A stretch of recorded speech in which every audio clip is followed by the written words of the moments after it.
Hi, my name is Vanny. I live in a small village in the central part of Cambodia. I have 2 brothers and 1 little sister. We all live together here with our parents on a small farm that we share with my grandfather. I have to say that I really like living in Cambodia.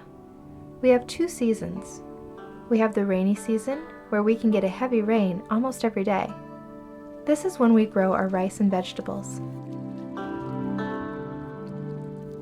And then we have the dry season, when it is hot, dry, and dusty. We never get winter or snow like they do in other countries, just the dry season and the rainy season. As you can probably guess by the very dry, harvested rice fields all around me, we are right now in the dry season. As much as I like the rainy season, when all of these fields are a beautiful green, the dry season is also a lot of fun. It is during the dry months from November to May that my family is able to make money from the palm trees that grow near our house. In Cambodia, we have a special type of palm tree called the sugar palm. The flowers of this tree produce a sweet juice that can be easily made into sugar. My father collects palm juice from the trees twice a day. The first time is early in the morning. He gets up about 5 o'clock and goes out to make his rounds. He climbs up the palm trees with empty containers on his back. Once he is up in the very top of the trees, he cuts small holes into the budding flowers and places his containers right under the hole. As the juice oozes out of the hole, it drips down into the container. He then picks up the containers that have been filling up overnight and carefully climbs down the tree. After he has climbed all 10 trees on his route, he gathers all of his containers and brings them back to our house. Vanny is a big help in our sugar business. Because her school shares classrooms with the lower grades, she only attends class in the afternoons.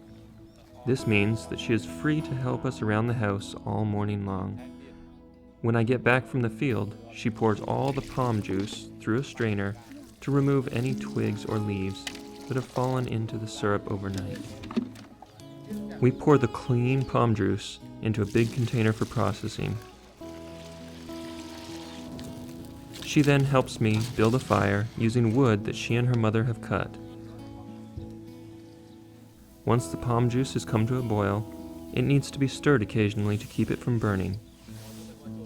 Vanny takes her turn at this, as well as scooping off the foam that builds up on the surface. When I am not stirring or scooping, my mornings are filled with other chores around the house. We are lucky to have our own well right in our backyard. A lot of other kids at my school have to walk a long way every day to get water. But I am able to get as much water as we need right from our very own well. We use the water for showers, cooking, cleaning, washing the dishes, and washing clothes.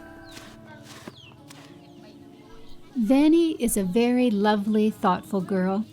Even though she is only 12 years old, she is already a big help around our house.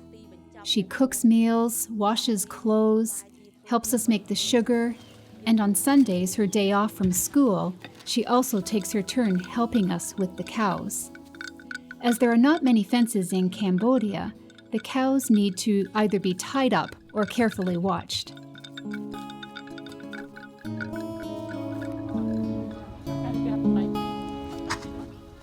After the palm juice has boiled for about 2.5 hours, we move the whole container over to another spot in our yard where we can stir the thick juice as it cools. My dad has built a device where we can turn a big stirring stick simply by pulling on ropes. It gets the job done fast.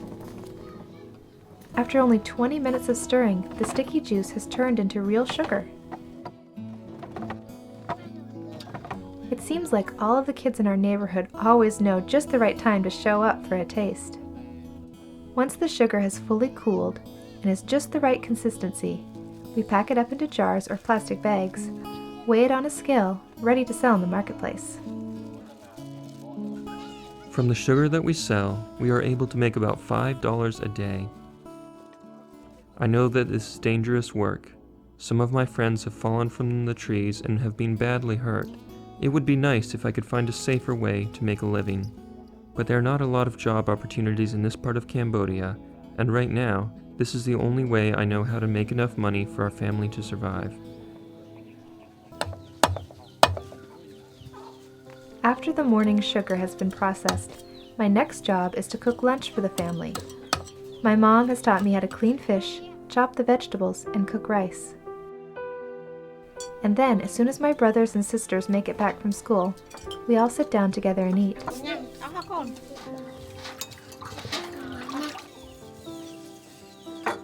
After doing the dishes, it is time for me to get on my bike and go to class. My school is only a short distance from my house, and it only takes me about 15 minutes to get there. I really like my school. I have made so many friends there. My teacher is very kind and understanding. She encourages me and helps us out a lot. I think that my favorite subject is mathematics, and of course, recess. I have big dreams for Vanny and all my children. We are going to do our very best to work out a way so that Vanny will be able to finish her high school and then go on to college. For all of this, we owe a big thanks to ADRA. Before ADRA began to work in our village, we did not fully understand the importance of getting an education. It was just not a big priority in our community. The Reflect program that ADRA has run here has really shifted our thinking. It has helped us view life in different and more positive ways. The things that we have learned about hygiene and sanitation has already improved our health. We are no longer getting sick so much. My husband and I have learned how to read and write and learned new ways to make more income from our farm. ADRA has taught us many techniques of how to have better crops and gardens. We are making our own fertilizer, and we have seen a real increase in production. ADRA has also taught us many things about how to live better and healthier lives. I used to smoke, but ADRA has shown us how dangerous tobacco can be to our health and have helped us quit. The Reflect program has taught us how to get along better with our neighbors, our spouses, and our children. The program has placed a real emphasis on family values and good parenting skills. This has been a very positive impact, not only on my life and that of my family, but this whole community. I would like to say a special thanks to ADRA for bringing the Reflect program to our community. Thank you so much for making this program possible. This has really changed our lives. After I get all of the education that I can at the school in my village, I hope that I will be able to go on to college in the capital city of Cambodia, Phnom Penh. It is my goal to one day become a doctor. I really admire the work that they are able to do to help save people's lives, and that is what I would like to one day be able to do.